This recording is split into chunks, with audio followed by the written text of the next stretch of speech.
satu-satunya pengharapan di dalam setiap kehidupan kami. Oleh karena itu Bapa, kami mau terus menyanjung, meninggikan namamu, menyeru-nyerukan namamu. Mari jemaat Tuhan kita bangkit berdiri sekali lagi dan kita serukan namanya. Shema Israel, Yahweh Eloheno, Yahweh Echad. Sema Indonesia, Sema Indonesia, Yahweh Eloheno, Yahweh Echad. Semambarawa, Sema Ambarawa, Yahweh Eloheno, Yahweh Echad. Baruch Shem Kevod Malkuto Leolam Vaed.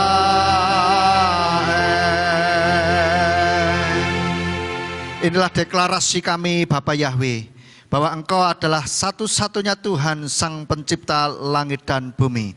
Dan sungguh kami bersyukur menjadi umat-Mu, karena Engkau sudah berkenan menyatakan namamu atas setiap kami. Namamu yang dahsyat, namamu yang luar biasa, namamu yang kudus, sehingga kami boleh mengenal dan menyerukan namamu. Dan kami pun juga boleh menerima keselamatan yang dari Engkau ya Bapa.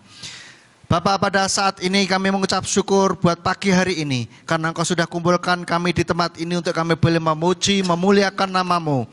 Dan biarlah Tuhan, setiap puji-pujian yang kami naikkan ke hadirat-Mu boleh menyenangkan hati-Mu Bapa Yahweh. Sehingga kami yang datang dengan sakit penyakit, Tuhan memberikan kesembuhan ilahi bagi setiap kami, baik sakit fisik maupun sakit di dalam psikis kami Tuhan.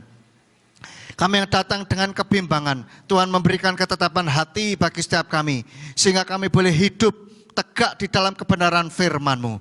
Dan kami yang datang dengan kelemahan iman, Tuhan memberikan kekuatan yang baru. Kami yang datang dengan keputusasaan, Tuhan memberikan harapan yang baru bagi setiap kami, sehingga kehidupan kami boleh hidup yang berkemenangan di dalam Engkau ya Bapa. Mari Tuhan, Engkau juga meteraikan firman yang akan kami dengar pada pagi hari ini, supaya firman ini boleh menjadi call HL, menjadi suaramu yang terus berbicara dalam setiap kami, menguatkan kami, membuat kami hidup semakin benar di hadapan-Mu Bapa. Dan Kau memberkati setiap peralatan yang kami pakai, supaya semuanya boleh berfungsi dengan baik. Dan bila hati dan pikiran kami tujukan hanya untuk kebenaran firman-Mu saja. Dan sembunyikan hamba-Mu di balik kemuliaan nama-Mu. Biarlah hanya nama Bapa Yahweh saja yang ditinggikan dan dimuliakan. Terima kasih Bapa Yahweh, kami sambut firman-Mu pada pagi hari ini dengan penuh ucapan syukur.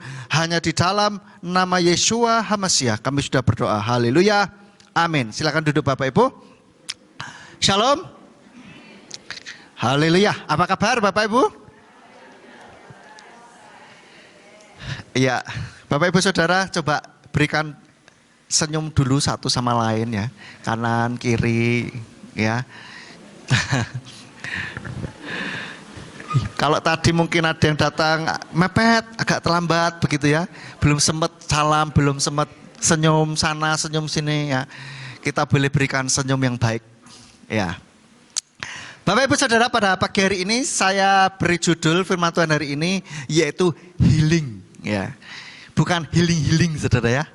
Kalau anak muda zaman sekarang itu memaknai kata healing ini dengan makna yang berbeda. Aku tak healing sih. Mau apa Saudara? Refreshing, jalan-jalan. Makanya dibilang bukan jalan-jalan, tetapi mereka mengatakan healing gitu ya. Nah, tetapi Bapak Ibu Saudara, sebetulnya makna dari kata healing itu sendiri adalah sembuh, Saudara ya. Dan ngomong-ngomong sembuh, sebetulnya kita semua di dalam diri kita mempunyai kemampuan untuk menyembuhkan diri sendiri. Tubuh kita mempunyai kemampuan untuk menyembuhkan diri sendiri. Coba buktinya kalau saudara kena luka, maka itu lama-lama akan sembuh sendiri. Kadang pun tidak diobati juga sembuh sendiri, betul ya saudara? Ya ada yang cepat, ada yang lama. Kalau dikasih obat lebih cepat ya. Dan demikian pula untuk jiwa kita saudara. Bisa sembuh sendiri dengan catatan kalau kita mengizinkannya. Kalau tidak mengizinkannya, maka juga nggak akan sembuh-sembuh. Maka dari itu pernah ada orang, mungkin saudara pernah melihat atau mungkin saudara sendiri mengalami bahwa kejadian itu sudah sekian tahun yang lalu, bahkan sekian belas tahun yang lalu, atau mungkin sekian puluh tahun yang lalu. Tetapi kejadian itu kalau kita ingat seperti barusan terjadi. Ya, Bapak Ibu Saudara pernah melihat orang model begini? Nah, itu namanya trauma, saudara. Itu jiwanya belum sembuh. Bahkan anak muda yang barusan putus dari pacarnya, itu kadangkala nggak hilang-hilang begitu, masih sakit hati terus, atau mungkin masih cinta terus begitu ya. Itu namanya belum healing, saudara, belum sembuh. Kenapa? Karena mungkin dia tidak mengizinkan dirinya untuk sembuh, saudara. Kalau ingat mantan, galau lagi gitu kan. Padahal mungkin sudah punya pacar yang baru begitu. Atau mungkin bahkan sudah menikah begitu. Itu yang repot, saudara, ini yang bahaya. Maka dari itu kita bersama-sama hari ini mau belajar untuk kita bisa sembuh bersama, saudara. Saya akan ngomong hal ini di dalam sisi psikisnya, saudara ya. Dari segi psikis kejiwaan kita. Saya tidak ngomong tentang fisik, karena kalau fisik itu ranahnya dokter, saudara. Dan Bapak Ibu Saudara, pikiran dan tubuh ini saling terkait satu sama lain, saudara. Dan sebetulnya malah lebih cenderung pikiran ini lebih mempengaruhi tubuh. Ada orang yang tubuhnya sakit tetapi pikirannya tidak sakit, tidak mengalami kelemahan, maka dia ya seperti layaknya orang sehat begitu. Tetapi ada orang yang sehat walafiat secara fisik, tetapi pikirannya yang sakit, saudara. Maka dia tidak bisa berfungsi dengan baik sebagaimana layaknya manusia. Mungkin bisa bekerja, bisa saja, ini yang belum parah, tapi masih mengganggu di pikiran begitu.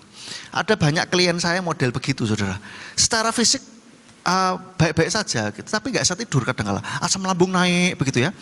Saya tanya, sudah ke dokter belum? Sudah, katanya baik-baik saja. Nah, kalau begitu pasti dari psikis, dari pikiran, dari kondisi hati. Ya, kita ngomong pikiran dan kondisi hati ini bisa sama, saudara. Banyak yang model seperti itu. Saya harap setiap kita tidak ada yang seperti itu, saudara. Kalau ada pun nanti setelah ini sembuh, saudara. Amin. Dan Bapak Ibu Saudara, banyak orang sakit fisik gara-gara pikiran, saudara. Gara-gara kondisi hati. Saya pernah mendengar ada dokter mengatakan kebanyakan pasien saya itu bukan karena fisik sakitnya, sebagian besar. Memang ada yang karena betulan fisik gitu kan, tapi sebagian besar mereka sakit gara-gara pikiran, gara-gara kondisi hati mereka sendiri, saudara. Dan bahkan saya pernah mendengar di dalam radio, bukan radio kita, waktu itu saya sedang di Surabaya, ada seorang dokter waktu itu sedang program konseling model kayak kita, konseling interaktif begitu ya, tetapi kalau ini khusus kesehatan. Ada dokter mengatakan begini, kira-kira ya, persisnya saya lupa tapi intinya sama. Bahwa kalau kita menjaga makanan, kita hidup baik, ya, olahraga, hidup sehat lah begitu secara fisik. Tetapi kalau kita stres, pikiran kita tidak sehat, hati kita nggak sehat, emosi kita menyimpan emosi yang negatif begitu ya, menyimpan kemarahan, dendam, iri hati dan sebagainya, maka semua manfaat dari makanan sehat dan olahraga itu seperti dianulir, seperti nggak ada manfaatnya. Jadi percuma juga makan sehat, olahraga, begitu kan, jaga kesehatan, nggak ngerokok dan sebagainya. Tapi kalau kita menyimpan emosi negatif, pikiran kita stres benar-benar stres gitu ya, sampai depresi, maka semua yang kita dapatkan, yang semua kita makan makanan sehat itu nggak ada artinya, saudara. Dianulir. Artinya ya podo wae gitu. Itu bukti bahwa pikiran atau kondisi hati kita itu jauh lebih kuat daripada secara fisik, saudara. Dan saya melihat bahwa ada orang yang begitu kondisi psikisnya, kondisi hatinya dibetulkan, dia dibereskan, maka fisiknya ikut sembuh, saudara. Bahkan penyakit yang dibilang katanya autoimun pun juga bisa sembuh karena kondisi hatinya dibereskan. Ya, ada banyak yang model seperti itu, saudara.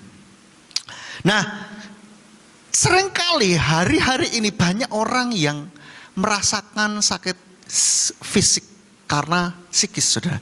Sudah ke dokter, dokter bilang baik-baik saja. Berapa banyak klien saya ini dirujuk oleh teman saya, dokter dan juga hipnoterapis di Semarang. Itu dirujuk ke tempat saya. Kenapa? Karena dicek baik-baik saja. Oh, ini karena masalah psikis. Kamu ke Pak Simeon saja, ini tak kasih nomornya, kamu datang hubungi sendiri katanya. Kebanyakan karena psikis, saudara. Dan ketika ngobrol-ngobrol ya memang gitu. Dicek dokter baik-baik saja, saudara. Tidak ada masalah tubuhnya. Tapi kenapa sering asam lambung naik? Ya, nanti kalau asam lambung naik terus lama-lama ya, itu beneran akhirnya lambungnya bisa luka, saudara. Kalau udah luka sudah merantak kemana-mana tuh, ya kan? Nah, ada banyak, tidak cuma asam lambungnya, tapi ada kondisi yang lain. Pundak sering kaku begitu, tangan sering kram, dingin dan sebagainya ya. Insomnia, nggak bisa tidur dan lain-lain. Itu karena psikis. Banyak orang zaman sekarang seperti ini, saudara. Dan bahkan anak-anak muda kadangkala self diagnose, mendiagnosa dirinya sendiri, dan kadangkala kalau mendapati mirip-mirip atau mereka mengambil kesimpulan bahwa dirinya ini depresi atau NPD atau penyakit-penyakit jiwa yang lain, gangguan jiwa yang lain, sepertinya mereka tuh bangga begitu ya. Saya tuh heran juga, lah mempunyai gangguan jiwa kok bangga begitu. Saya ini depresi, oh saya ini bipolar, saya ini dan yang lain lah itu. Dan saya katakan anak-anak muda, tolong jangan self diagnose ya. Jangan suka mendiagnosa diri sendiri, tanya Google, tanya AI. Saya tuh begini begitu, begini begitu. Kira-kira kenapa ya? Oh, langsung kan dijawab begini begini begini. Oh, kemungkinan bisa ini. Meskipun di bawahnya silakan bisa berkonsultasi ke dokter begitu. Tapi mereka kadang-kadang nggak mau. Dan akhirnya mendiagnosa diri sendiri, sehingga ya itulah yang terjadi. Dan bahkan mereka kadang-kala tidak melakukan penyembuhan buat diri mereka sendiri. Mereka tidak healing. Mereka hanya healingnya healing, jalan-jalan, saudara. Dan kadang-kala setelah ya mungkin refreshing sejenak, oke. Setelah pulang stres lagi, saudara. Ya percuma toh, buang-buang duit doang kan, saudara. Jalan kemana, ke pantai, staycation, ya kan. Tapi pulang stres mana ya? Itu nggak ngefek akhirnya kan. Dan akibat kalau tidak healing, sakit terus. Bahkan seolah-olah kejadian yang menyakitkan itu barusan aja terjadi, padahal sudah lama gitu. Seringkali tanpa kita sadari, orang-orang demikian, tidak peduli itu orang Kristen maupun bukan orang Kristen. Bahkan pendeta sekalipun juga tidak lepas dari serangan dari gangguan psikis ini, saudara. Ada dalam penelitian saya itu ada juga pendeta yang mati bunuh diri gara-gara depresi, saudara. Itu sangat disayangkan. Dan bahkan kadang-kala orang sakit di dalam hatinya, dalam pikirannya. Itu karena apa? Padahal kejadian sudah bertahun-tahun yang lalu, bahkan belasan puluhan tahun lalu. Kenapa? Karena dia masih terus merekam itu dan diputar terus. Perkataan yang menyakitkan itu diputar lagi. diputar lagi di dalam otaknya, di dalam pikirannya, sehingga dia merasa bahwa kejadian itu baru saja terjadi. Nah, penyakit di dalam psikis itu tidak kenal waktu, saudara. Meskipun sudah lama, bisa saja seperti barusan terjadi. Barusan terjadi, efeknya bisa saja seperti sudah puluhan tahun, bisa saja, saudara. Itu bedanya dengan fisik, saudara. Nah, sekarang pertanyaannya adalah caranya healing bagaimana? Ini kan yang penting, saudara. Saya ajak saudara untuk bersama-sama melakukan tips-tips ini untuk bisa kita sembuh bersama-sama secara psikis. Amin, saudara. Ada banyak orang berdoa, tetapi kenapa tidak bisa mencapai kesembuhan? Karena yang pertama, mereka masih belum mengizinkan dirinya untuk sembuh, saudara. Maka dari itu cara untuk bisa healing adalah mengizinkan diri saudara untuk sembuh. Izinkan dulu sembuh. Sama saja secara rohani kita izinkan Roh Kudus untuk bekerja dalam hidup kita. Ada banyak orang berdoa, tetapi kayak secara tidak sadar dia belum mengizinkan Roh Kudus bekerja. Mereka masih merasa kayak aku masih mau tanda kutip menikmati rasa sakit ini gitu. Itu sebabnya kadang-kala ada orang yang ayo istilah tak bantu ya terapi. Aku belum siap. Belum siap, kenapa? Karena dia masih tanda kutip menikmati rasa sakit itu, saudara. Oleh karena itu kita perlu mengizinkan diri kita untuk sembuh, saudara. Izinkan diri kita untuk sembuh. Izinkan Roh Kudus bekerja di dalam hatimu, ya, saudara. Dan saya akan tunjukkan sebuah gambar. Saya waktu mempersiapkan ini sedang merenungkan tema ini. Tuhan memberikan sebuah peneguhan ketika saya scroll di Instagram. Saya dapat gambar ini dari Instagramnya @risaputranto, saudara. Ini kredit buat dia ya, bukan iklan, tapi saya memberikan ininya sumbernya dari sini. Dan dia mengutip dari studi dari Psychiater Mental Health Nurse tahun 2024. Gambar nomor 1 minta tolong tunjukkan. Di sana dikatakan melakukan internal locus of control atau fokus pada diri dan hal yang bisa dikendalikan itu menurunkan efek pasca trauma atau luka batin, membantu penyembuhan, saudara. Jadi kalau kita ketika mengalami permasalahan sakit hati, disakiti oleh orang atau mungkin kita mengalami trauma dalam kehidupan kita, kita lebih baik fokus pada hal yang bisa kita kendalikan, bukan pada hal-hal yang tidak bisa kita kendalikan. Kenapa? Karena kita mengontrol hal-hal yang bisa kita kendalikan, kita memperhatikan apa yang bisa kita kendalikan, maka itu menurunkan efek dari trauma atau luka batin, dan ini membantu penyembuhan, saudara. Dengan bahasa lain apa? Kalau kita merespon dengan benar, maka itu menurunkan efek trauma, saudara, dan itu membantu penyembuhan. Bahasa lainnya begitu, saudara, ya. Jadi kita perhatikan yang bisa kita kontrol, jangan di luar sana.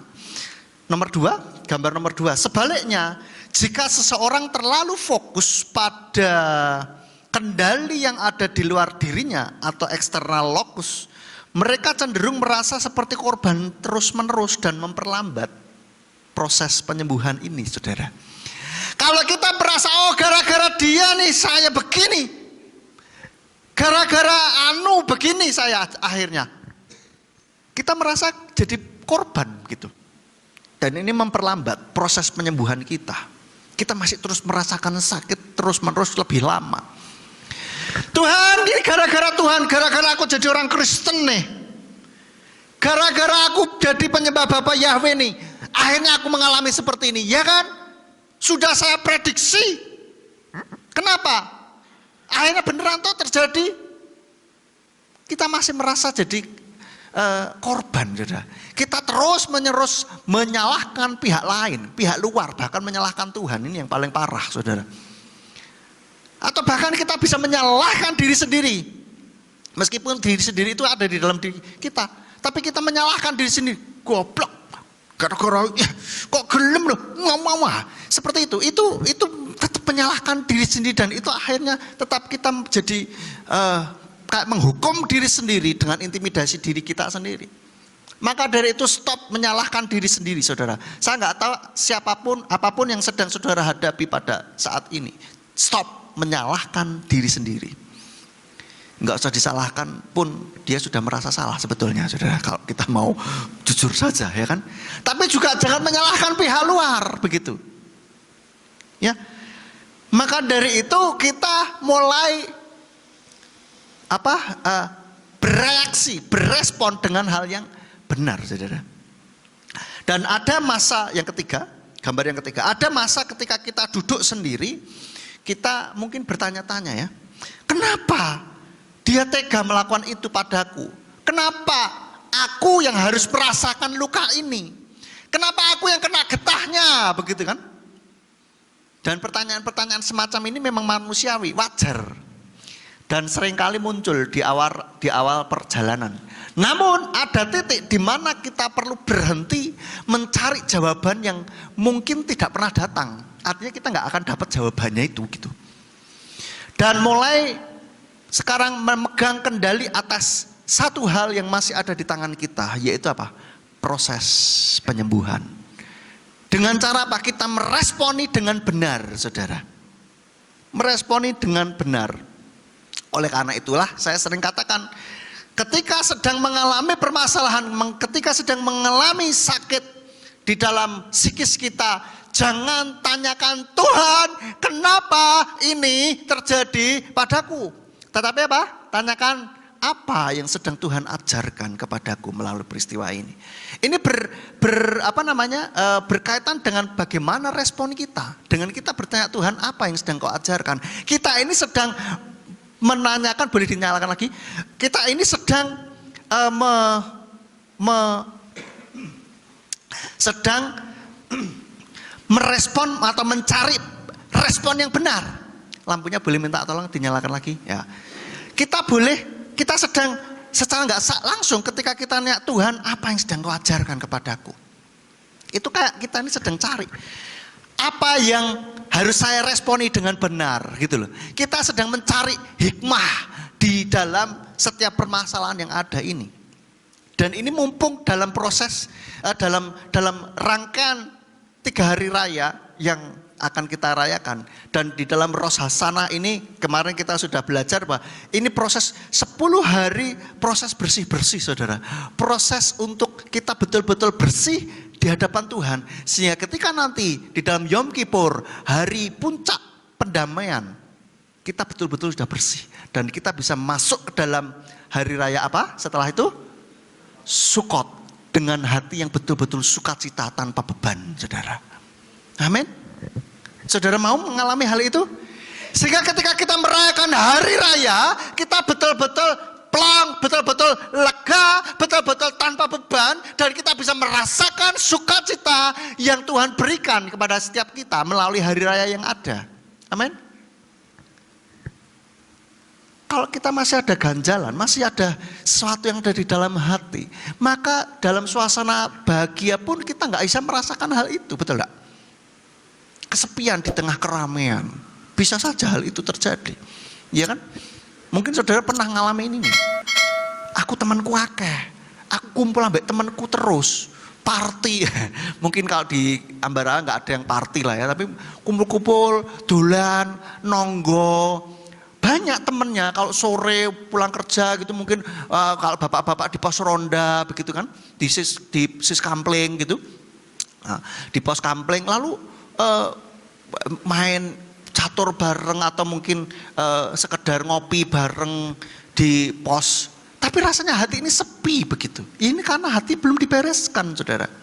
Masih ada emosi yang mengganjal, begitu loh. Oleh karena itu, tanyakan apa yang sedang Tuhan ajarkan padaku melalui peristiwa ini. Dan firman Tuhan sudah memberikan clue atau petunjuk bagi kita supaya kita bisa melewati permasalahan ini, yaitu di dalam Roma 8 ayatnya yang ke-28. Roma 8 ayat 28 dikatakan, dan kita mengetahui bahwa segala sesuatu bekerja bersama-sama untuk kebaikan bagi mereka yang mengasihi Elohim, yaitu bagi mereka yang terpanggil sesuai dengan rencananya.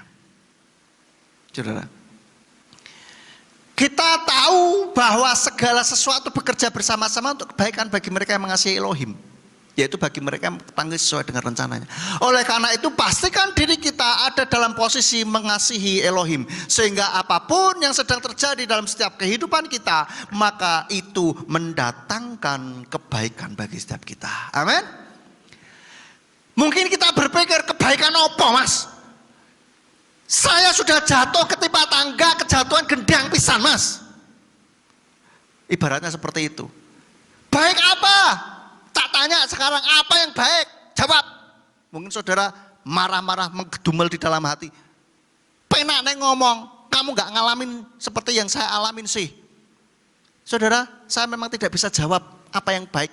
Tetapi satu hal yang pasti saya bisa katakan, bahwa Tuhan izinkan hal itu terjadi untuk mendatangkan kebaikan. Kebaikan apa? Nanti saudara akan tahu. One day you will know. Suatu hari saudara akan ngerti dengan sendiri dan saudara akan amazed. Saudara akan merasa, wah Tuhan luar biasa. Memang pada saat itu saya nggak ngerti apa-apa. Tapi sekarang saya ngerti bahwa Tuhan membuat saya melewati itu supaya seperti ini. Begitu saudara. Pastikan satu hal, bahwa saudara tetap merespon dengan sikap hati yang benar. Jangan menyalahkan siapapun, jangan menyalahkan Tuhan, dan bahkan jangan menyalahkan diri sendiri, saudara. Amin. Supaya apa? Saudara mendapatkan sesuatu yang baik itu. Kalau saudara terus menyalahkan pihak luar, bahkan menyalahkan diri sendiri atau menyalahkan Tuhan, saudara tidak mendapatkan sesuatu yang baik di balik peristiwa ini. Dikatakan, wounds don't heal the way you want them to. They heal the way they need to. Artinya luka tidak sembuh dengan cara yang kamu inginkan, tetapi mereka sembuh dengan cara yang mereka butuhkan, saudara. Dan kalau saudara lihat di Instagramnya itu ada videonya, saudara. Video sel secara mikroskopis gitu ya. Sel-sel itu kalau mengalami kesembuhan seperti apa, saudara, itu luar biasa. Makanya fisik dan psikis itu saling terkait. Ketika psikis kita mulai mengalami penyembuhan, mulai kita bisa menerima, merespon dengan baik, maka secara sel-sel tubuh itu juga mengalami regenerasi dan mengalami hal-hal yang rusak tadi itu bisa dipulihkan, saudara. Melakukan penyembuhan dalam level sel. Dan itu ketika sel-sel sembuh, maka organ-organ akan sembuh. Semakin besar dari habis sel apa? Jaringan sembuh, dan jaringan sembuh, organ tubuh sembuh. Organ tubuh sembuh, tubuh kita pun sehat, saudara. Amin. Lalu gambar yang keempat, minta tolong tunjukkan. Saudara berpikir, tapi aku masih ingat itu. Lupakan, orang bilang sudahlah lupakan. Saya bilang bukan lupakan, tetapi harus move on secara psikis. Sembuh bukan berarti melupakan, saudara. Gambar nomor 4 ya. Sembuh bukan berarti melupakan. Sembuh adalah ketika kita bisa mengingat tanpa lagi merasa hancur. Itu terjadi karena kita memilih. Saya garis bawahi kata memilih. Memilih untuk bertanggung jawab atas pemulihan diri tanpa harus menunggu permintaan maaf, tanpa menunggu keadilan yang sempurna, dan tanpa menunggu orang lain berubah. Ini kata-kata yang powerful. Saya pikir, wow, ini ilmuwan hebat juga nih. Maksudnya ini seorang ilmuwan, saudara, membagikan kaitan antara psikis dengan fisik. Postingannya itu bagus. Dan itu luar biasa. Terjadi karena memilih untuk bertanggung jawab atas pemulihan diri. Kadang-kala orang tidak bertanggung jawab atas dirinya sendiri. Makanya menyalahkan pihak luar terus, nuding terus, gara-gara kamu nih, gara-gara dia nih, gara-gara anu nih, gara-gara ini, gara-gara Tuhan. Repot, saudara. Dia tidak bertanggung jawab atas kehidupannya sendiri. Maka dari itulah mari kita ambil tanggung jawab atas hidup kita sendiri dan kita terus maju. Jangan terpuruk dengan kondisimu, dengan permasalahan yang ada. Kita harus move on dan kita akan bangkit bersama dengan Tuhan. Masih ada Tuhan. Amin. Ada lagu, masih ada Tuhan, masih ada kuasa tak terbatas. Masih ada kuasa yang tidak terbatas, saudara. Bahkan kuasanya melebihi dari rasa sakit kita. Kuasanya melebihi dari permasalahan yang sedang kita hadapi. Amin.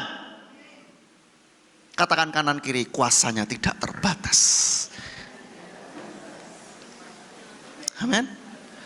Saudara, apapun yang sedang saudara hadapi saat ini, bangkit.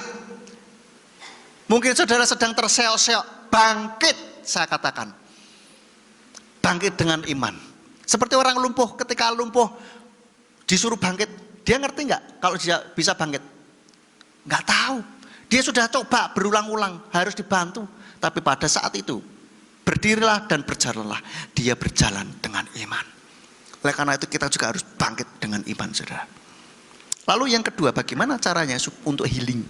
Yang kedua, melepaskan semua emosi negatif.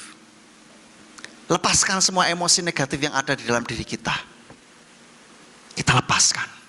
Ada banyak teknik di sana, di luaran sana, kalau sudah lihat di internet, banyak teknik untuk melepas emosi negatif.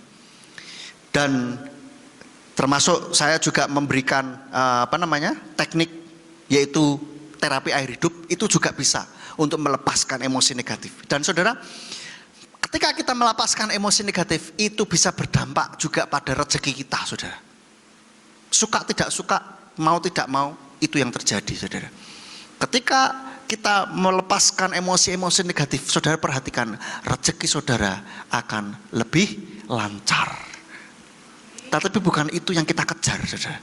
Itu bonus. Kita kejar, kita bebas dari emosi-emosi negatif. Amin. Kalau anehnya kalau kita ngejar supaya rezeki lancar, kadang-kala malah nggak jalan-jalan, saudara, rezekinya. Ya susah gitu aja. Tapi begitu kita fokus pada diri kita untuk lepaskan emosi negatif, maka somehow entah bagaimana caranya, teknisnya Tuhan yang tahu, bisa lepas gitu. Dan sekarang kita lihat gambar yang nomor 5, yang terakhir. Kesedihan bisa memperkuat empati dan ketahanan. Kita mungkin sedih, yes, tidak apa-apa. Nangis boleh, saudara. Bisa menjadi pintu menuju pertumbuhan. Dan secara sains, saudara, aktivitas di amigdala, di otak ini meningkat ketika kita merasa sedih.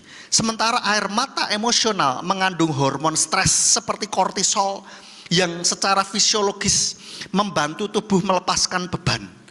Pada saat yang sama, kesedihan mengaktifkan area anterior cingulate cortex dan prefrontal cortex yang berperan dalam refleksi diri dan pembelajaran emosional.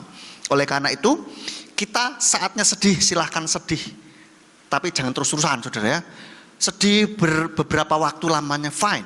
Saudara nangis, fine, boleh. Maka dari itu ini saya bilang, nangis boleh. Bahkan lanang, bapak-bapak pun nangis boleh. Boleh banget. Ya. Kalau bapak-bapak dulu diajari oleh mbahnya atau oleh orang tuanya dulu, wah lanang orang tuh nangis. Saya katakan salah, mohon maaf, itu ajaran yang salah, saudara.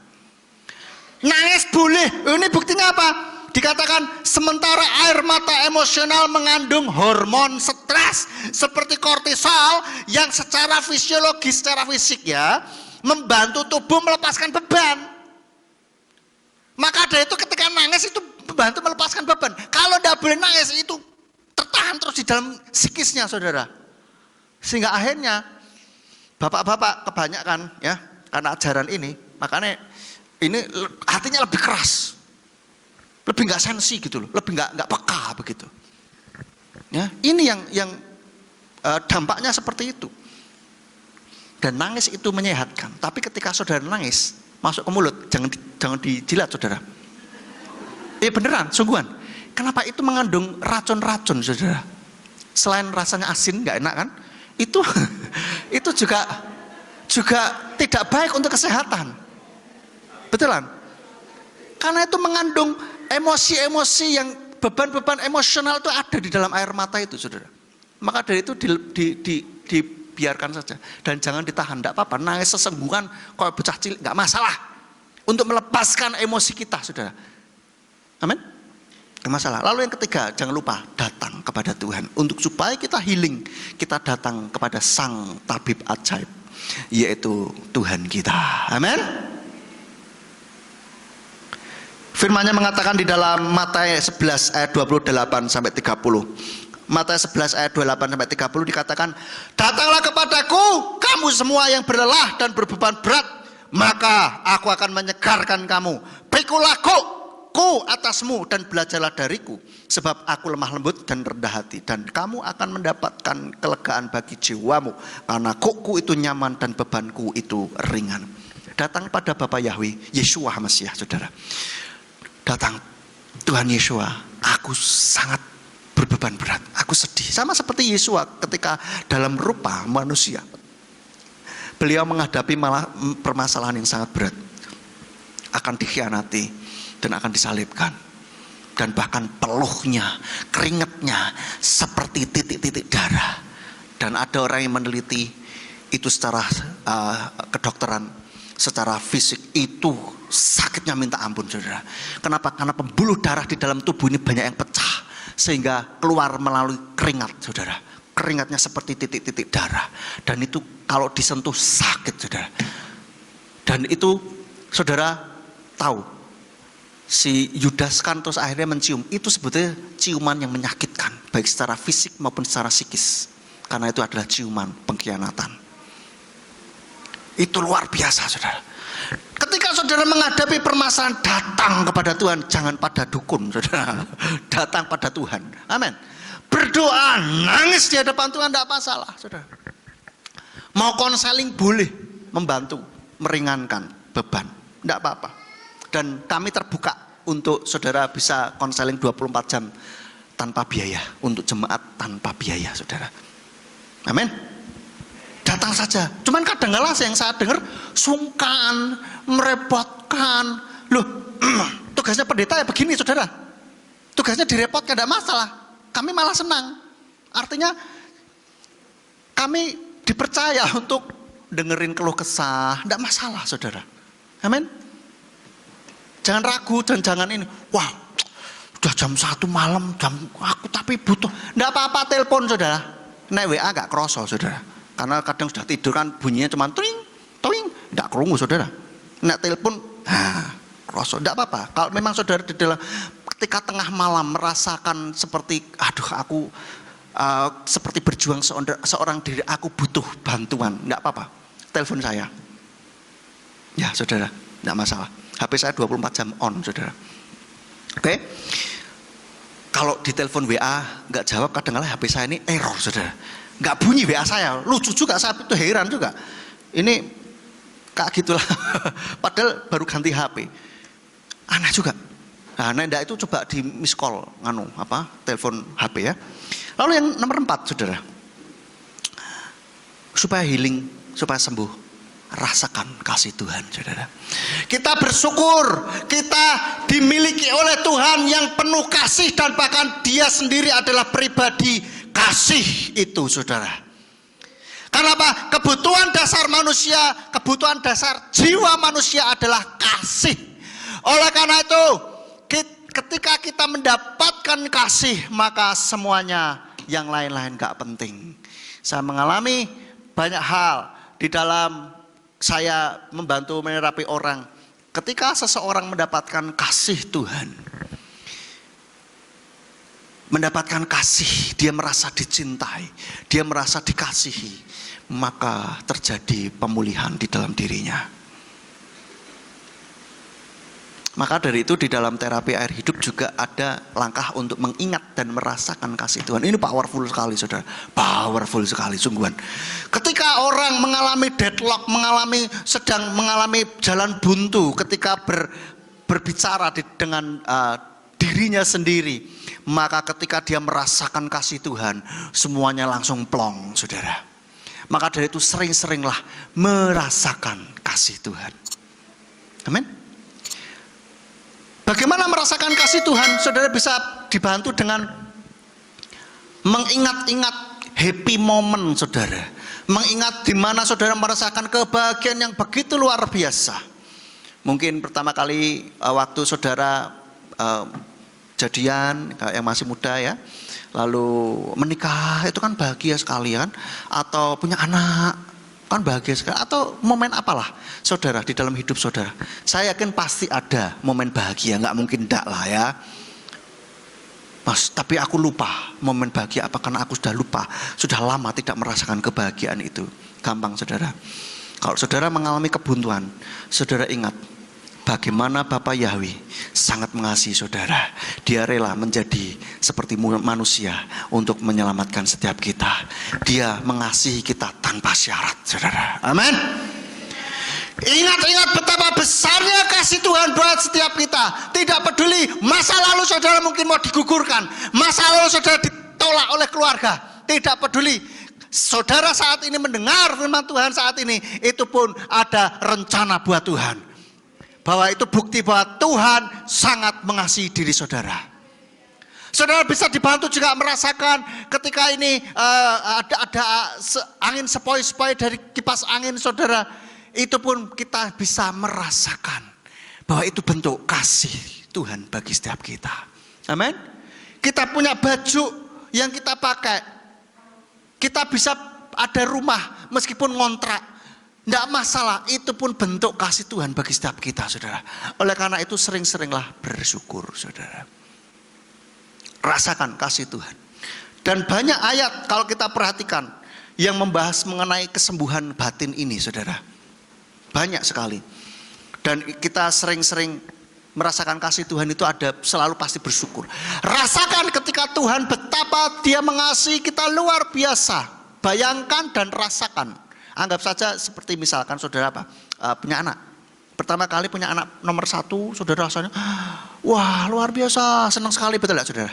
Atau mungkin ketika sudah menikah waktu wah diriasi, wah rasanya senang banget. Ketika di gereja mungkin ya, senang sekali. Nah, itu bayangkan dan rasakan. Rasakan dan perbesar rasa itu saudara. Wah rasa semakin kuat, semakin kuat. Seperti itu, rasakan. Rasakan di dalam hati saudara. Sering-seringlah merasakan hal itu saudara. Oke? Dan itu akan membuat kita lebih berbahagia. Kebahagiaan itu ada di tangan kita sendiri saudara, bukan di tangan pasangan kita. Di tangan kita. Ada orang bilang pasanganku tidak membahagiakan aku. Salah, memang pasangan tidak membahagiakan. Kebahagiaan itu ada di tangan kita sendiri saudara. Amin. Memang kehadiran pasangan itu juga membuat kita bahagia, karena kita berpikir bahwa ada pasangan itu membuat saya bahagia. Tetapi kenapa? Pada dasarnya kita memutuskan untuk bahagia.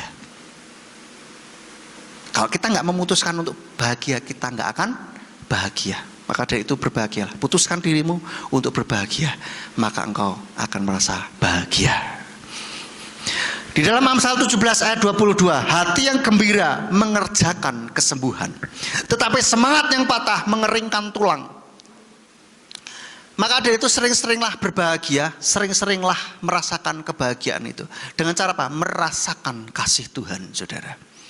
Khususnya bagi ibu-ibu hamil dan yang akan hamil, saya katakan tolong ketika hamil sering-seringlah sebisa mungkin selalu bahagia.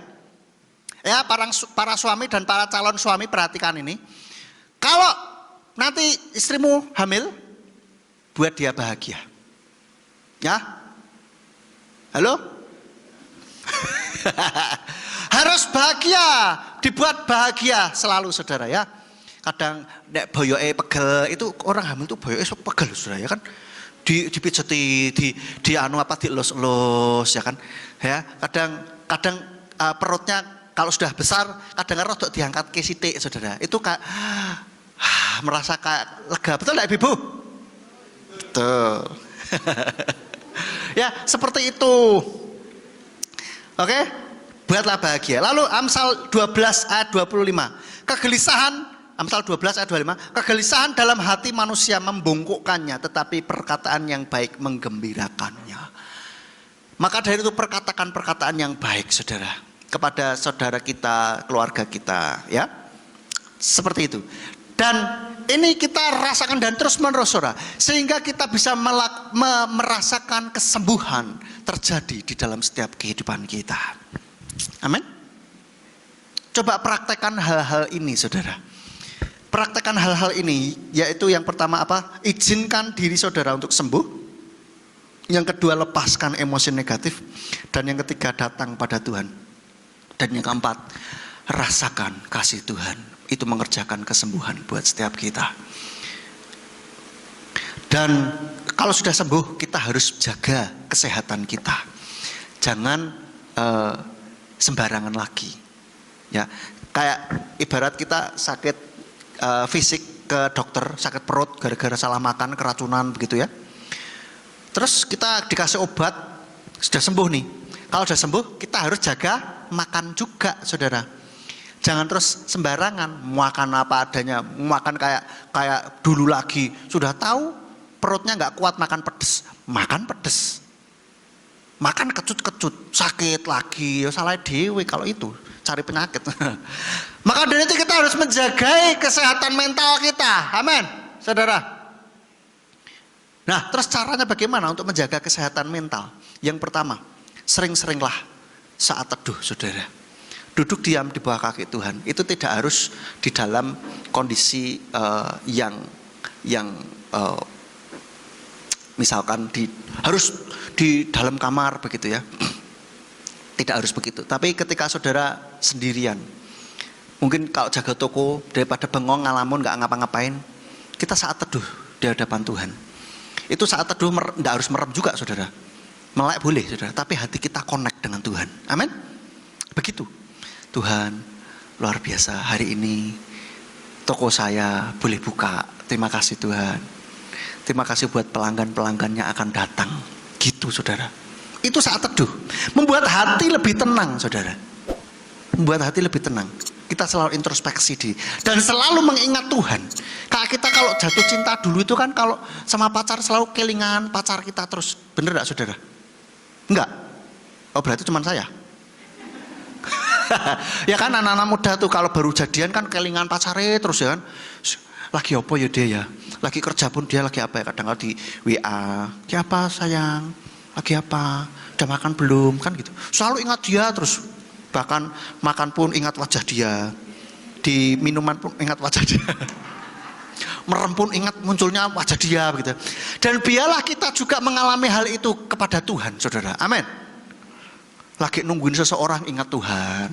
Lagi makan ingat Tuhan. Loh ya, itu menjagai untuk kita tetap ada di dalam kekudusan dan hidup kita tetap benar. Benar gak, saudara? Kenapa kita selalu ingat Tuhan? Kerja kelingan Tuhan. Jalan kaki kelingan Tuhan. Gitu loh, saudara. Itu di dalam pikiran kita. Dalam Yesaya 30 ayat 15. Yesayahu 30 ayat 15 dikatakan, sebab demikianlah Tuhan Yahweh yang Maha Kudus Israel berfirman, dalam pertobatan dan ketenangan kamu akan diselamatkan, dalam keheningan dan mempercayakan diri akan ada kekuatanmu. So, saudara, kita sering-seringlah saat teduh dan itu akan kita mendapatkan kekuatan yang baru.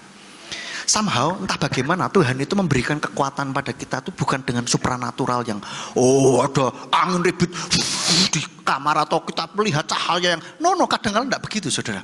Kadang-kadang hanya dengan kondisi yang tenang Tuhan memulihkan kekuatan batin kita, saudara. Kayak kita ngecas seperti itu, kita kuat lagi, kita ingat kasih Tuhan lagi. Ketika kita merenung saat teduh itu ingat juga kasih Tuhan, saudara. Maka dari itu ingat-ingat kasih Tuhan. Dan supaya bisa tenang, kita bisa tarik nafas dalam, hembuskan lewat mulut. Itu bikin kita tenang, saudara. Ya?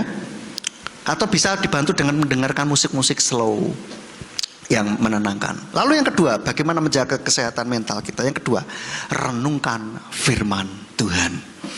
Di dalam Yosua pasal 1 ayat 8 dikatakan kitab Torah ini tidak boleh menjauh dari mulutmu, dan engkau harus merenungkannya siang dan malam, agar engkau dapat berhati-hati bertindak menurut seluruh apa yang tertulis di dalamnya. Dengan demikian engkau dapat membuat jalanmu berhasil, dan kemudian engkau dapat bertindak bijaksana. Maka dari itu saudara, renungkan firman Tuhan, apalagi firman Tuhan yang kol HL, yang menjadi rema, yang berbicara kuat dalam hidup kita, atau mungkin janji-janji Tuhan di dalam firman-Nya. Saudara, renungkan itu, direnungkan, diling-iling, dipikirin, itu merenungkan saudara. Lalu yang ketiga, isi pikiran dengan hal-hal yang positif. Perhatikan yang saudara baca, dengar, dan tonton. Perhatikan, kalau itu membuat hati saudara selalu gundah gulana, jangan ditonton lagi, jangan dibuka lagi, jangan dibaca lagi saudara. Ya. Dalam Filipi 4 ayat 8, selebihnya ya saudara, apa saja yang benar, apa saja yang mulia, apa saja yang adil, apa saja yang suci, apa saja yang menyenangkan, dan apa saja yang patut dipuji, sekiranya ada satu kebajikan dan sekiranya ada suatu pujian, pikirkanlah hal-hal itu. Isi dengan hal-hal yang seperti ini saudara. Jangan overthinking, mikirnya jangan-jangan ini, jangan-jangan nanti habis gini, nanti dia begini, nanti begitu, begini, buh kan gitu saudara. Nah, jangan pikir yang seperti, pikirkan hal yang baik, pikirkan yang kita inginkan, bukan yang tidak kita inginkan. Mikirin hal-hal yang kita inginkan, bukan yang tidak kita inginkan. Kalau kita overthinking sampai kepikiran itu kan karena kita memikirkan hal-hal yang tidak kita inginkan, betul ya? Lalu yang selanjutnya, yang keempat, bagaimana supaya kita bisa menjaga kesehatan mental kita? Yang keempat adalah bergaul dengan orang-orang yang juga baik, bukan toksik. Bergaul dengan saudara-saudara seiman yang baik, bukan yang toksik. Toksik itu apa? Orangnya itu suka gosip, itu toksik sudah, itu menyedot energi kita saudara. Lalu selalu mengeluh dan mengeluh, ngomel aja, dikit-dikit ngomel, apa-apa diomeli terus, itu nggak baik, toksik, manipulatif, ya, itu juga. Karena di dalam 1 Korintus 15 ayat 33, 1 Korintus 15 ayat 33 dikatakan janganlah disesatkan, pergaulan yang buruk merusak kebiasaan yang baik. Lagi, Amsal 22 ayat 24 sampai 25. Amsal 22 ayat 24 sampai 25. Di sana dikatakan, hendaklah engkau tidak bergaul dengan si pemilik amarah, dan engkau tidak berkumpul dengan orang yang panas hati, agar engkau tidak mempelajari jalannya dan memasang jerat bagi jiwamu. Jangan kumpul dengan orang-orang yang gampang ngamuk. Jangan kumpul dengan orang-orang yang gampang panas hati. Ini firman Tuhan yang ngomong. Jangan bergaul dengan si pemilik amarah. Dan kau tidak berkumpul dengan orang yang panas hati. Supaya apa? Supaya tidak mempelajari jalannya dan menjadi sama. Dan akhirnya kita menaruh jerat bagi hidup kita. Ya, kalau orang marah, gampang marah, sedikit-sedikit marah, itu sumbu pendek, saudara. Dan banyak orang marah sekarang ini bahaya, viral. Masuk polisi, masuk kantor polisi saudara, ya, malu. Ada hal-hal sepele aja marah. Kemarin barusan saya lihat, kemarin ya, tadi malam maksud saya melihat ada orang, ini lagi viral nih, ditagih COD, ngamuk-ngamuk, bawa senjata tajam. Lah, namanya COD itu yang bayar di tempat, bukan orang yang ngirim yang bayar, kita yang bayar. Ditagih kok ngamuk, pengennya gratisan, yang betul aja. Dikit-dikit ngamuk, tolonglah, ya, bikin hati kita sumbu panjang, saudara. Panjang sabar, harus panjang sabar. Sedikit-sedikit marah, aduh, repot, saudara. Mari kita menjadi lebih sabar lagi. Ya, latihan ini nggak bisa langsung teling gitu ya, mungkin bisa kalau Roh Kudus bekerja dengan luar biasa ya. Tetapi saya perhatikan cara Tuhan jarang model begitu. Kita harus ada diri kita yang harus kita lakukan. Kita juga latihan gitu loh. Tak kasih tahu saudara, untuk bisa ini ngomong sama diri sendiri. Harus lebih sabar lagi ya. Tidak boleh marah-marah, gitu aja marah. Kalau mau marah, tarik nafas dalam. Itu ngefek loh saudara, sungguhan. Coba aja, kalau pas mau marah, tarik nafas dalam. Paling nggak jadi marah saudara, cuman gereng aja. Cuma gereng nggak masalah, paling nggak jadi marah saudara ya. Masih kurang, tarik nafas lagi. Sabar, sabar. Terus diusap-usap di, entah percaya nggak percaya saudara, ini ngefek saudara. Diusap-usap dada saudara dari atas ke bawah. Jangan dari bawah ke atas, dari bawah ke atas, dari atas ke bawah. Itu ngefek saudara. Karena ini ada sistem meridian kita saudara ya. Suka nggak suka, ini ada sistem energi. Ini ibarat kabel PLN, ini kabelnya besar di sini saudara. Nah, kabel kecil-kecil itu ada di sini ya. Itu kenapa ada tusuk jarum, itu ke titik-titik energi kita saudara. Kita percaya nggak percaya, semuanya punya saudara. Maka dari itu ketika ini diusap dari atas ke bawah, itu meredakan. Maksudnya reda gitu saudara. Jangan diusap gini, tapi ngusapnya dari atas ke bawah. Makanya orang-orang itu kenapa secara refleks, duh Gusti paring ono sabar, kan gitu ya. Itu benar saudara, benar. Nah, kalau tradisi yang benar saya bilang benar saudara. Aduh sabar gitu, sambil tarik nafas dalam dan minum air putih yang banyak saudara ya. Oke, lalu yang kelima, untuk menjaga kesehatan mental kita tetap waras di dunia yang semakin gila ini saudara ya. Yaitu yang kelima, melatih kesadaran kita saudara, being present. Kita melatih kesadaran itu adalah dengan cara kita sering-sering sadar, nggak pingsan. Maksudnya apa? Maksudnya kita sering-sering sadar, menyadari bahwa oh saya ini sedang ini, sering-sering menyadari perasaan kita saudara. Saat ini perasaanku sedang apa? Sekarang saudara perasaannya bagaimana? Sedang ngapain? Sedang apa? Dengerin firman, ya. Sedang sukacita? Sukacita. Sedang belajar sesuatu, oke, boleh. Dan saudara sering menyadari sedang apa saudara, sedang melakukan apa saudara. Seperti tadi Pak Juta katakan, sedang dengerin firman. Kita harus sadari hal itu saudara. Kalau nggak sadar, saudara dengerin firman, tapi utangku piye ya? Iki mau kumbahan, aduh pulang nih harus nyuci. Mau kompor tak patah ini kurang ya. Kompor tadi udah mati kan belum? Itu gak sadar saudara. Kalau saudara sadar, sekarang saya sedang mendengarkan firman Tuhan. Kalau saudara makan juga begitu. Sekarang saya sedang makan. Rasakan teksturnya makanan itu. Saya sendiri juga sedang belajar untuk melatih kesadaran saya. Kadang-kadang saya sering lupa juga. Saya kebiasaan jelek itu kadang kalau makan tuh sambil nonton HP. Scroll. Itu saya gak sadar sedang makan saudara. Seperti itu. Maka kita belajar being present saudara. Itu artinya apa? Kita sedang konsentrasi. Maka kita tidak mudah untuk ditipu. Kita tidak mudah untuk digiring dan tidak dengan autopilot. Tanda kutip autopilot itu refleks marah ya kan. Kalau dikata-katain marah. Tapi kalau kita being present, kita melatih kesadaran kita. Ketika kita mau marah, stop. Seperti itu. Ini sepersekian ratus detik mungkin saudara, di dalam pikiran kita itu cepat sekali hal itu terjadi. Kalau kita mau marah, aduh Gusti sabar. Seperti itu saudara. Berpikiran jelek, khawatir.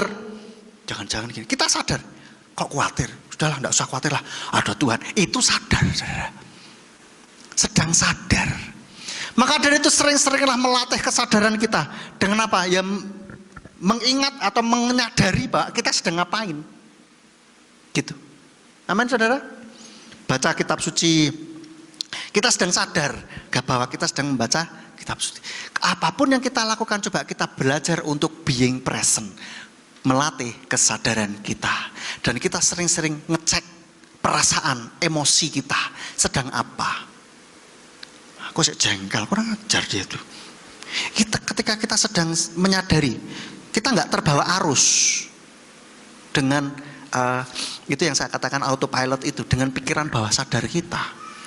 Belajar untuk sering-sering menyadari, melatih kesadaran kita ini, saudara. Di dalam 1 Kepa 4 ayat 7. 1 Kepa 4 ayat 7. Dan akhir segala sesuatu sudah dekat. Karena itu hendaklah kamu jernih dalam berpikir, dan hendaklah kamu berjaga-jaga dalam doa. Berjaga-jaga, berpikir jernih itu ketika kita sadar, saudara. Kalau nggak sadar wis salah. Cenderungnya apa? Kita tuh ngikutin arus pikiran bawah sadar kita, saudara. Kalau ada masalah piye yo, piye wae, saudara. Lalu kita nggak sadar, kita terus overthinking. Tapi ketika kita menyadari, loh, aku kok mikir macam-macam ini, bukankah ada Tuhan? Oh iya ya, ayo, nggak boleh gini. Pikir ada Tuhan, tenang saja, ada Tuhan, masih ada kuasa yang tidak terbatas. Ya, seperti itu. Latih kesadaran. Ini perlu latihan, saudara. Menjaga kesehatan mental kita. Dan yang terakhir, hindari minuman-minuman yang memabukkan. Dan sering-seringlah nyanyian rohani dan bersyukur, saudara. Di dalam Efesus 5 ayat 18 sampai 21. Efesus 5 ayat 18 sampai 21 dikatakan, dan janganlah dimabukkan oleh anggur yang di dalamnya ada ketidaksenonohan. Sebaliknya, penuhlah dengan roh, seraya berbicara kepada dirimu sendiri dalam mazmur dan kidung puji-pujian dan nyanyian rohani, sambil bernyanyi dan bermazmur dengan hatimu kepada Tuhan, dengan mengucap syukur senantiasa atas segala sesuatu dalam nama Tuhan kita Yeshua HaMasiah, kepada Elohim dan Bapa, seraya saling menundukkan diri seorang terhadap yang lain dalam takut akan Elohim. Maka dari itu, saudara, jangan suka mabuk. Ya, saya harap tidak ada yang suka mabuk di sini, dan saya yakin tidak ada. Kalau ada, bertobat. Ya, dan seraya berbicara kepada dirimu sendiri dalam mazmur dan kidung puji-pujian. Berbicara kepada dirimu sendiri. Ini artinya apa? Berbicara kepada pikiran bawah sadar kita, saudara. Ngomong. Karena yang membuat kita seringkali overthinking, yang membuat kita seringkali menyalahkan diri sendiri, menyalahkan orang lain, itu karena pikiran bawah sadar kita. Jadi kita ini kayak ada bagian di dalam diri kita, kayak orang lain gitu. Tapi ini kita juga, saudara. Mas, itu kayak wong edan. Enggak edan, saudara. Itu normal. Bukankah itu kayak bipolar? Enggak juga. Bipolar itu karena tidak, kesadarannya ini, ketuanya ini nggak bisa kontrol lagi, nggak bisa ngontrol level kesadarannya ini, sehingga langsung switch, tiba-tiba switch, berubah dengan cepat begitu. Itu karena level kesadarannya sangat lemah. Nah, kita kan level kesadaran ini kan kita kontrol gitu. Saudara bisa duduk diam di sini itu karena level kesadaran saudara cukup kuat. Kalau nggak kuat, nanti tahu-tahu tiba-tiba kelingan, kompor belum dipatain, langsung tahu-tahu pulang saudara, nganu kompor, ngecek kompor. Kenapa? Karena kesadarannya enggak ini. Atau tiba-tiba kelingan yang sedih-sedih, tahu-tahu nangis dewi. Habis nangis, tahu-tahu ketawa sendiri. Itu bipolar. Udah. B itu dua, polar itu kutub. Dua kutub yang langsung swingnya kayak roller coaster gitu, dari ujung satu ke ujung lain.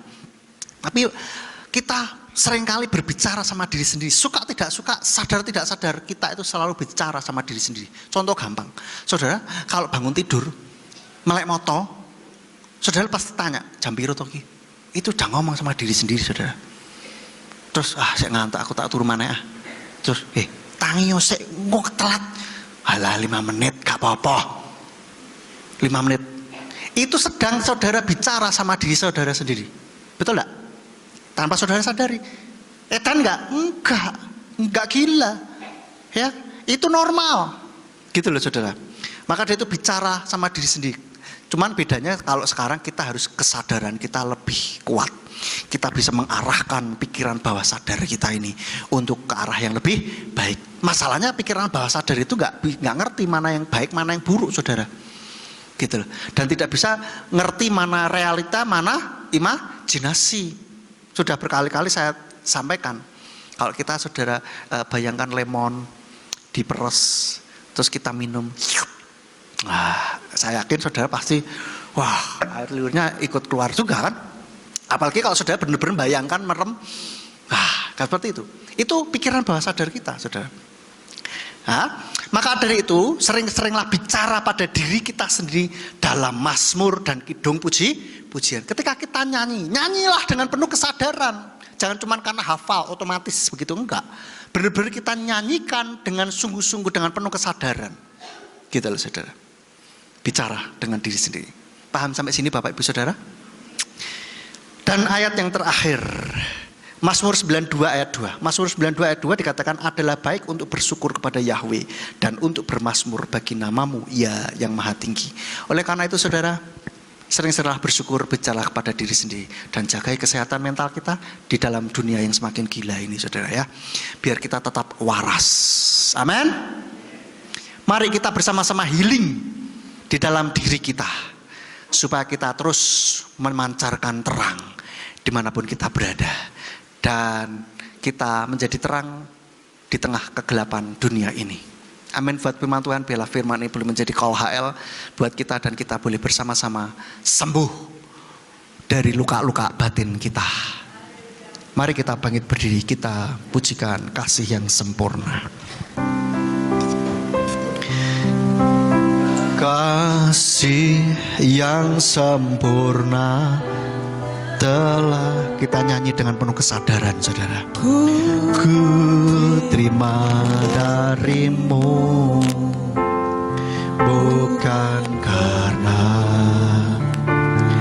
kebaikanku, hanya oleh kasih karuniamu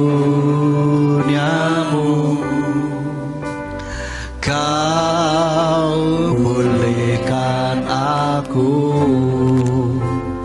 layakkanku untuk dapat memanggilmu Bapa. Kau beri aku bintang saat ku mencari, ku mendapatkan. Ku ketuk pintumu dan kau bukakan. Sebab Engkau Yahweh, Bapa yang kekal. Takkan kau biarkan aku melangkah hanya sendirian. Kau selalu ada bagiku, sebab Engkau Yahweh, Bapa yang kekal. Musik saja memuji nama Tuhan. Bapak Ibu Saudara, mari kita renungkan firman ini. Mari kita bersama-sama healing. Izinkan dirimu untuk sembuh. Izinkan diri kita untuk sembuh dari segala luka-luka batin kita, dari segala kekotoran jiwa kita, sehingga kita nanti ketika kita merayakan hari raya Yom Kippur, kita betul-betul merasakan kedamaian yang Tuhan berikan bagi setiap kita. Sehingga kita dalam merayakan Sukot, kita boleh merasakan sukacita yang begitu besar yang Tuhan berikan bagi kita. Terlebih dari itu, dalam keseharian kita boleh merasakan bahwa kita semakin kuat di dalam Tuhan dan hidup kita terus berkemenangan di dalam Tuhan. Bapak, hambamu sudah berhenti berkata-kata, biarlah Tuhan terus berbicara dalam hati setiap anak-anakmu ini. Biarlah kasih-Mu terus bekerja, menyembuhkan luka-luka batin anak-anakmu ini. Bekerjalah Roh Kudus, bekerjalah. Haleluya. Yesus. Kasih yang sempurna telah ku terima darimu, bukan karena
selalu ada bagiku. Sebab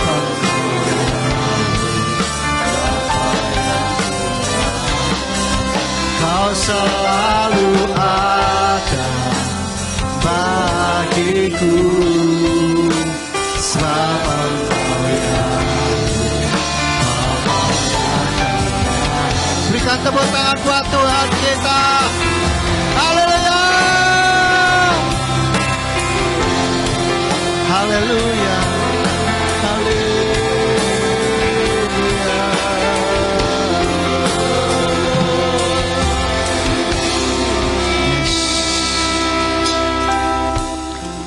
Dengan penuh kelembutan kita rasakan kasih-Nya.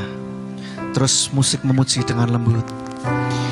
Saudara ingat kasih-Nya Tuhan bagi setiap kita. Biar kasih-Nya saat ini mengerjakan kesembuhan ilahi bagi setiap engkau.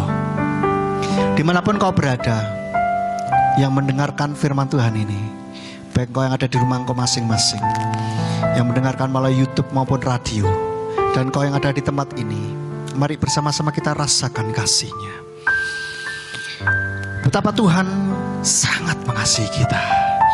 Dia rela menjadi dalam rupa manusia, disalib bagi setiap kita.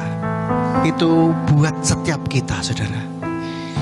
Engkau sangat dikasihi, dan kau rasakan kehangatan kasih-Nya. Tuhan memeluk engkau pada saat ini. Rasakan betapa kasih-Nya begitu besar. Rasakan, saudara. Rasakan kasih-Nya. Dan bila kasih-Nya ini masuk ke dalam dirimu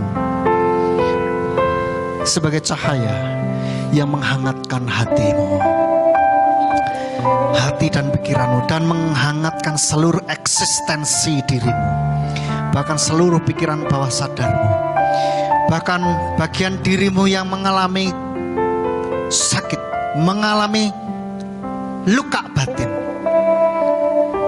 engkau rasakan kasih-Nya. Dan kau bisa bayangkan kasih-Nya ini juga menyembuhkan secara fisik tubuhmu.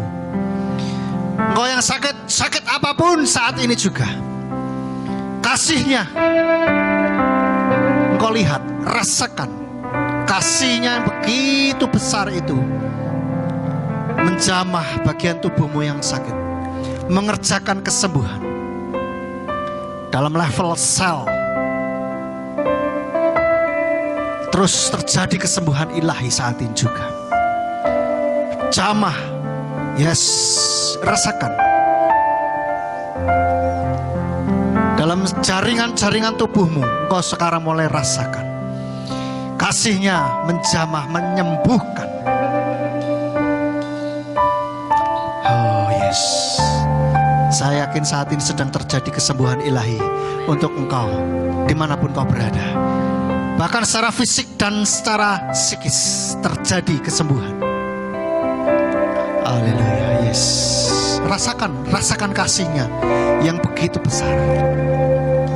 Mengasihimu dengan lebih dahsyat lagi. Yes. Terima kasih Bapa. Terima kasih.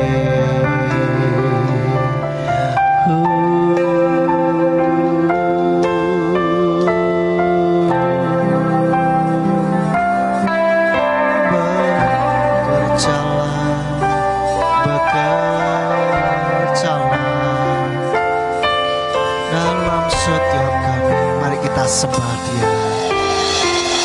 Ucapkan kata-kata pengagungan buat Tuhan kita.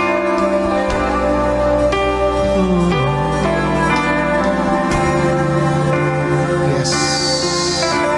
Rasakan kesembuhan, kasih-Nya yang lembut menjamah setiap kita, memberikan kekuatan bagi setiap kita.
berjalan.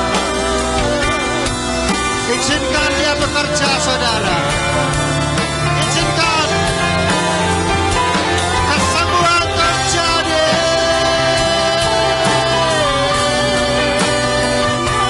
Saat ini biar kesembuhan terjadi. Memulihkan setiap luka-luka batin saudara dimanapun kau berada.